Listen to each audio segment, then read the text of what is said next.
Okay, so I'm doing the full review on the ZiiGaat Doscincos. I've been using them daily, full time. I mean, hours and hours per day ever since I've gotten them. I've had them since, whenever I did the unboxing, which was roughly a month ago or so. And if I had to quantify how many hours I've spent listening, at least, and this is very conservative, at least 100 hours dedicated listening. So I feel personally that I'm able to really kind of do a deep dive on them. So yes or no, I'll give you the quick TLDR up front. Get these. If you're on the fence, get them. Very pleased. I'm not gonna have anything major to say negatively about them.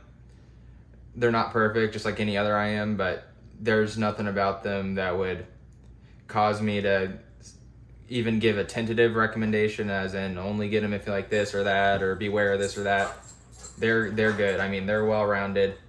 It's an easy recommendation for me. So if you're on the fence, there you go. But let's go into it. So the first thing you may notice is I have aftermarket tips and a cable. All right? Why is that? Is that just because I want them to look cool and stuff like that? Sure, maybe a little. That might be part of it. But when it comes to the tips, these are the Dunu SS tips. I have the medium size on there. I usually use medium tips in general, and I got the 3-pack of the SS tips that have all the sizes, and I'm medium here as well. So if you're looking at getting these tips, I would consider them to be true to size of what you're probably expecting. And these need these tips. They need either the Dunu SS tips or something similar. The stock tips, both the foams and the stock silicones, hinder these IEMs to the point where I would, I don't want to say this is like a tentative thing, like I would only recommend them if you get the tips. I'm saying I recommend them, but you have to buy the tips. It's $15 for the Dunu SS tips. Completely worth it if you factor in that $15 into this price of $269 retail. So what are you at? $284 with $15 tips. That doesn't change anything. This is even at $284, still rock solid. Okay, I have the Triple-Win Altia cable. The reason for that is this stock cable is thin and kind of tangly. That's it. That's really the main reasons. So if you're, if you don't care about having to untangle them and stuff every time you use them, you don't have to buy a cable. I did find some sonic improvements with this cable. They're very minor, as the changes in cables tend to be. I would still recommend this cable. Triple-Win Altia is $30. If you factor that into the price, this is about, closer to, this is like a $300 setup. Recommend for the price, absolutely. The reason I say that you need the Dunu SS tips is for a couple things. So the material of the stock silicone tips, regardless of whether or not you're able to get a seal, they're so slick. And the material, I don't know if cheap is the right word, but cheap is what comes to mind because it feels like only a inferior material, an inferior silicone composition would be this kind of slick and slippery and not, be able to sustain a seal over long periods of time. And I'm not talking about sweating or anything like that. I mean, even indoors, with the AC running pretty good, it's like it just gets slippery. It really isn't, there's really nothing you can do about it with the stock tips. And for the sonic attributes of the Dunu SS tips, these IMs with the stock foam tips are bass cannons. I mean, it's ridiculous. If that's what you're after, this would be good, but you don't even have to be after it because these do new SS tips calm it all the way down. But you still have that kind of ace up your sleeve of throwing on foam tips and absolute bass cannons. It's pretty insane. Unless you have a set that is of IMs that is like a bass cannon type set, you've probably never heard bass like this in terms of both quantity and quality.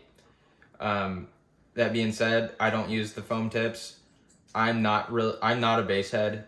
There are instances, electronic music, hip hop, stuff like that, where I do like bass, and I enjoyed those types of songs with the foam tips. But it's kind of more of a party trick than like a everyday sustained listening type deal.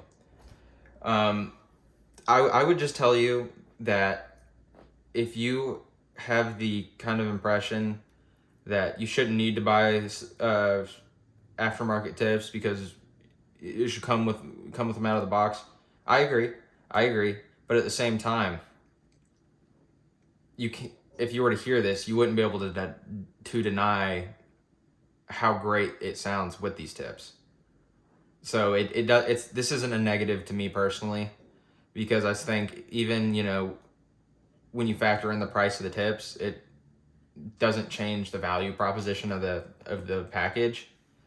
So I don't mind if it came with tips, these do new SS tips or something similar, that would just be a bonus, but please at least consider getting stock tips if you have these IEMs or aftermarket tips. If you have these IEMs and have only used them with the stock tip, try do new SS. I mean, let me know what you think down below. They're on Amazon, $15, easy returns if you don't like it. But I highly recommend it. I kind of find that it's not very often the case that a IEM comes with its optimal tip, at least to me, and what I prefer. So, get the do new SS tip. So, how do these sound? So to me, these kind of show you what IEMs can do and what IEMs are kind of about, because what they really excel at, and it took me a while and a long time of listening to really kind of pinpoint this and put my finger on it, and be able to articulate it, is that they toe a line. They walk a fine line, and it's not one that's easy to walk. And I say that it shows you what IEMs can do because I think that there's a lot of tuning that has to be able to, that goes into being able to achieve this, as opposed to headphones, which you're kind of just down to the driver, which is usually a single driver, and then, the surrounding physical tuning. I think that this is really able to achieve something special. And what it is that it is fun and energetic, and it has that fun, energetic bass, and it has fun energy throughout the entire frequency range, but it's not fatiguing, okay? Which you may have heard sets that do that before. That's it's a great quality to have, but it's, this isn't the only thing that can do this. But what this does that's special is, with all that in mind, all that being true, these are smooth and relaxing and not boring. So there's no fatigue. It's just smooth, fun, and rich. They're highly resolving for this kind of price range as well, which adds into that. The treble is something that I can see people having different opinions on. I can see that being a little more divisive in terms of how people, what people think of the treble. And here's the way I look at it. This treble, the reason it may be divisive is because it can come off as a bit rolled off at the very top. There's not a lot of sparkle, super micro detail or airiness. There is sufficient amount, but it's not over the top with it. Okay, which may sound, I don't know if that's a good thing or not. I think it's a good thing in this set. I think it works because it goes into it being smooth and relaxing. And to me, the treble kind of facilitates the entire sound signature, and it's one of those situations where if you kind of zoom in and pinpoint and are just listening to the treble presentation, you may find it underwhelming. But if you zoom out and look at the entire presentation, it's greater than the sum of its parts, because the treble, like I said, doesn't have all that sparkle. Like if you listen to live recordings and you hear the audience clap, you can tell there's a little sparkle missing to the claps. Okay, but the benefits to that drawback are far more than worth it to me. Like I said, smooth and relaxing. I mean, this is an all day listen that doesn't get boring, that doesn't get fatiguing. It's just well rounded. It's the type of sound that you may be able to see a little issue on the graph here or there. You may be able to say that these don't demo super impressively. They do it demo well. They do. But this isn't a demo set. This is the in your ears, listening all day, fun, satisfying, non-fatiguing. This is a music lover's IEM. So this is called the audiophile tuning. A lot of people didn't agree. A lot of people thought that that was a weird way to kind of categorize these, because it doesn't have that traditional Harman presentation or a lot of the qualities that people may like to assign to an audiophile tuning. But this is a music lover's tuning. This is the audiophile who actually listens to his music all day. This is just, it's great, you know. I am beyond happy with this. This is better than I thought it was going to be. I never really go into the IEMs with these crazy massive expectations, and I think that for $269, I got it on sale for $240 on Amazon, and I was excited. I expected them to sound good, but I didn't expect them to have this kind of all day relaxing enjoyment, highly resolving, highly dynamic and articulate bass, and just be so well rounded and so listenable musical. That's really what kind of rose above my expectations, and it really shines. So 3 BAs, 2 DDs, okay? This is a great thing. These hybrids, I've tried a few of these hybrids, the BA DD hybrids. I think this is the way to go. I think it's probably the, within reason in terms of price, within, you know, a reasonable price, I think this is the kind of setup that you're going to want to look at. This is really truly the best of both worlds. So BAs are very granular, meaning that whatever frequency range they're responsible for, that frequency range is very detailed because it has its own dedicated BA, which is a, you know, very highly resolving and detailed type of driver. So you get 3 of those, and then you get 2 dynamic drivers in isobaric subwoofer configuration, right? So what that means is you get the highly resolving, smooth BA sound, but the typical drawback of that is lacking bass. But not only do you get not lacking bass, you get excellent bass. These 2 DDs, you get punch and slam, which plenty of things can do that, but an actual clean, sustained sub frequency presence is rare. Okay, it's rare in general across price ranges, across sound signatures, and this does it in a way that it, with at least with these stock or with the aftermarket Duno SS tips, is never really overbearing.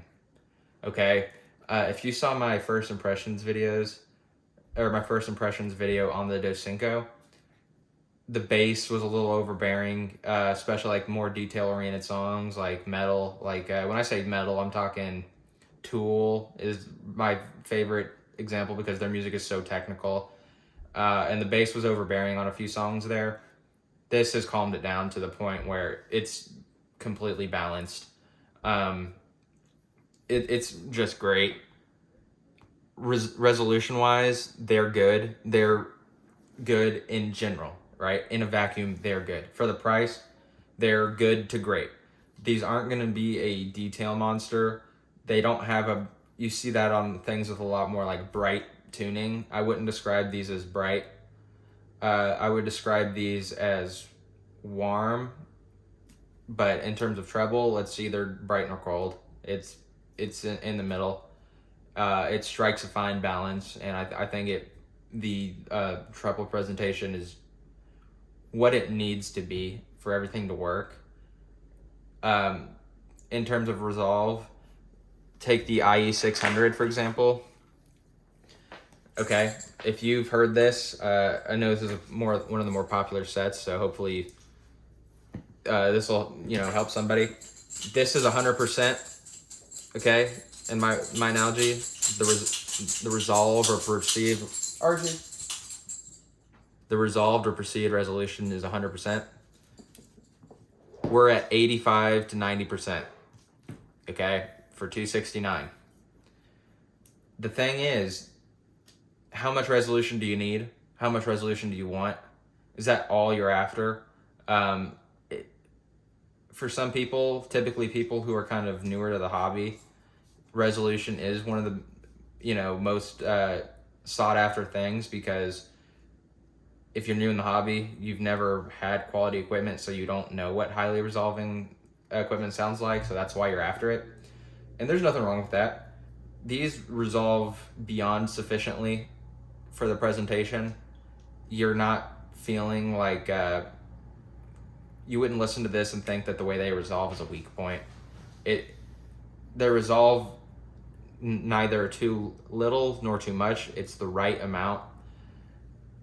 This is, maybe I'm alone in thinking that resolution, isn't always more the merrier type thing. But make no mistake, these are still highly resolving. Okay, you're gonna be happy with this in terms of resolve. They have this sound which some people don't like the use of this term, but I think it's appropriate here. They have an analog sound. So it's highly resolving, warm, non-fatiguing. It's just beautiful, musical. It has that kind of analog timbre to it. I will tell you, I've been using this almost exclusively with the KN RU7 for pretty much the reason that I can't put it down. Like, this just sounds the best. This is what this is the way I do it. And this already has kind of an analog timbre. So it's hard for me to exactly pinpoint how much of that is compounding and how much is just maybe the ZiiGaats, but it's evident that both have a somewhat analogish timbre. Genre-wise, I do not find this to be something that really excels with certain genres and kind of lacks in others. So an example of this would be the True Theory Nova. The True Theory Nova is fairly well-rounded, but it really, really shines with certain genres, and with like bass heavy stuff, like let's say rap, hip hop, R&B, electronic. The Nova is less than optimal. That's not the case. This is far more well-rounded. Regardless of what you're listening to, you're going to enjoy it. Does it favor certain stuff more than others? Maybe, but not to a huge degree. The stuff that it would favor is really not even like one camp of music. It's a pretty wide range. So like electronic music, R&B, and hip hop sounds great. You have the bass to deliver full-bodied bass with those types of tracks.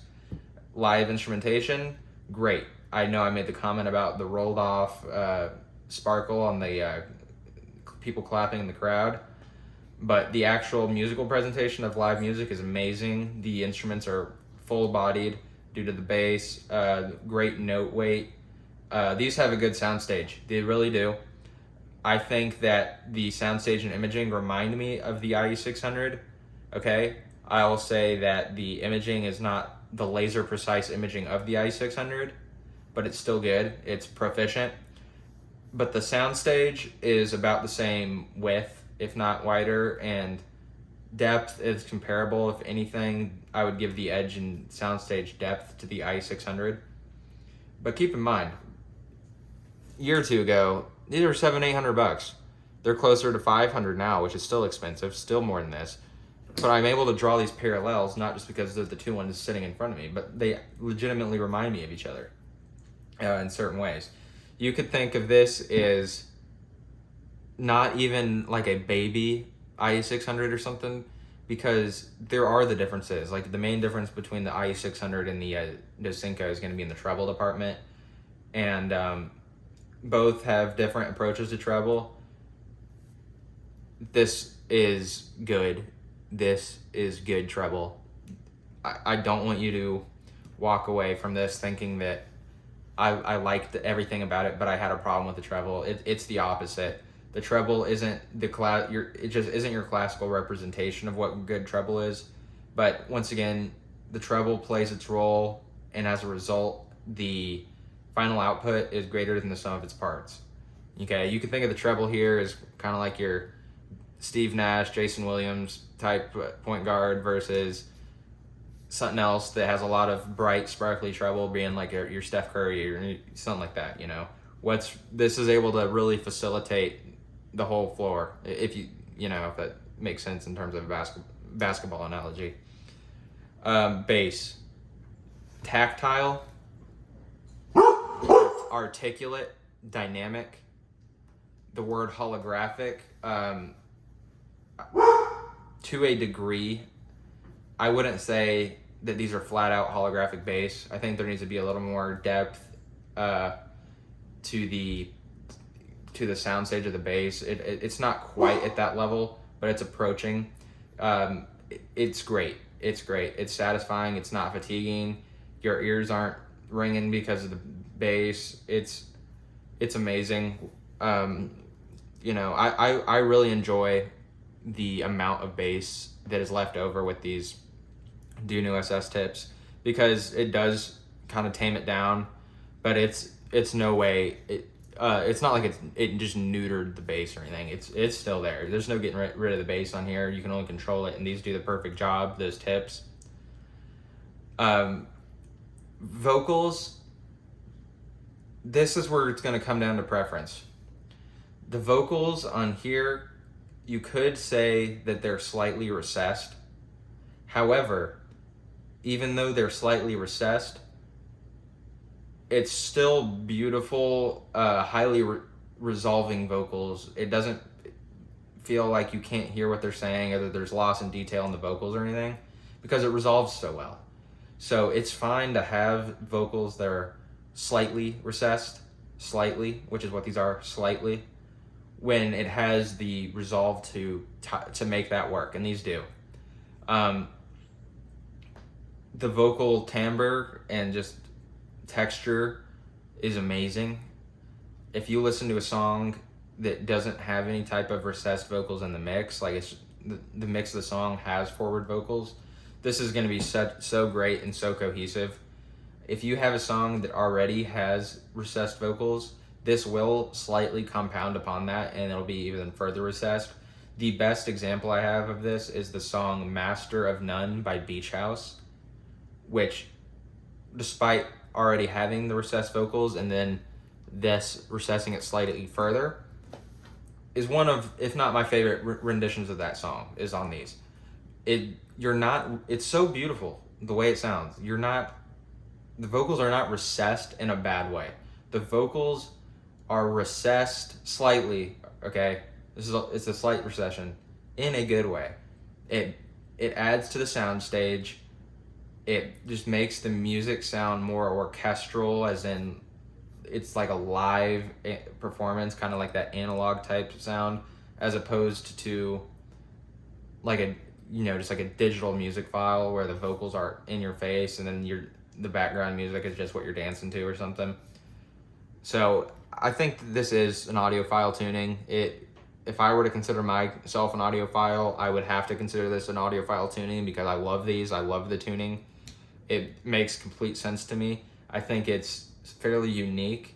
I think that ZiiGaat kind of took a chance and, bet on their customers actually really deep diving and listening to these instead of going off, your impression that you'd get just from demoing them. So it's a recommend. It's an easy recommend for the price. But outside of the price, I mean, this is just something that I would want in my collection. And, you may have noticed if you keep up with this channel, after getting these, I'm reviewing these cheaper sets of IEMs, substantially cheaper. Because there's no hole left to fill with these. This is absolutely could be a one and done IEM for you. Absolutely. I don't see any major weakness with these. There's no song that I'm skipping in my playlist because I'm listening to these. It's not like that with these. The cable, like I said, I've upgraded. Sonically, the stock cable is fine. So everything that I'm saying, if you don't want to buy a new cable, is pretty much going to hold true. I do feel like the cable gives me a little more downstage depth, especially maybe a little width. Those would be the two most notable differences, and on top of just being a lot more usable and whatnot. So I just really recommend these. I don't say that lightly. If you've seen my other first impressions and listening to IEMs, I'm not quick to tell you to go out to buy something. I think anybody who bought these would be happy with them, barring the tips. But I think this for what you're getting, the price is so competitive that you should be happy to save money by getting these and the tips as opposed to getting something more expensive. So rating systems, I don't think that there is a rating system out there that's even adequate with these IEMs, and the reason for that isn't that people are dumb or people can't make a rating system or something, but the whole ship sinks when you just don't agree with the reviewer. Like you would have to have identical opinions of the reviewer for their rating system to have any type of like objective value to you. So I don't think that I'm even capable of ranking them in a way that is sufficient in terms of like a numerical rating, even like a composite score where you take this and that, because I just don't think that's how you can rate IEMs. I think it needs to be more of a subjective analysis. If I were to give it a numerical rating, just for some type of rough reference point, 9 out of 10. What would make these a 10 out of 10? What could they improve if they were going to do a ZiiGaat Doscinco 2? I would want a tiny bit more treble energy, very slight. I would want enhanced bass articulation, which is not at all that these lack. That's a strong suit for these. I would like just to see, if there was a ZiiGaat Doscinco 2, I'd want everything to be better. But the only thing that they would really have to, I don't even want to say fix, but the only thing that I would say, okay, let's do this is maybe a tiny bit more treble energy. And when I say tiny, I'm talking about 1 decibel, 1 or 2 decibels, maybe not even detectable in a blind test. Because I just wouldn't want to mess up what these do so well, which is just fun, relaxing. I mean, you can fall asleep to these. You can dance in the mirror to these. It's a one and done. I mean, if you're someone who has had cheaper IEMs, you're kind of hovering around that $50, $100 camp. You start out with a $20 set. You got your $50 Project Reds or whatever. Go straight to this, because it's worth the price. It's good enough for anyone to enjoy. If you're one of those guys who, and there's plenty of them, and I love these guys' opinions because they have a look in the hobby that a lot of people don't. But like the Summit Fi type guys, like Amplify audio reviews, I love his content. I think he describes audio in a way that I can clearly see that he loves music. And I think even if a guy like that was to step down to a $300 set, I think that they would like what they're hearing. It just sounds good regardless of the price, and the price isn't bad.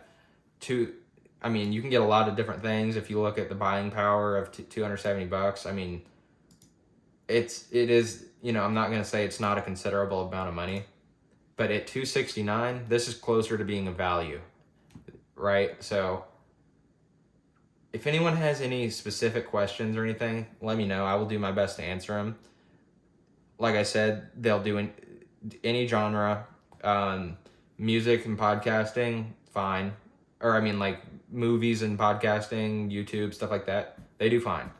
Gaming, I don't game with IEMs. I don't game on the PC usually, so I would need some type of mic to go along with them. But I would imagine that they're at least fine, if not great, good or great. So outside of the gaming thing, I have experience with everything in them, and this is, one and done.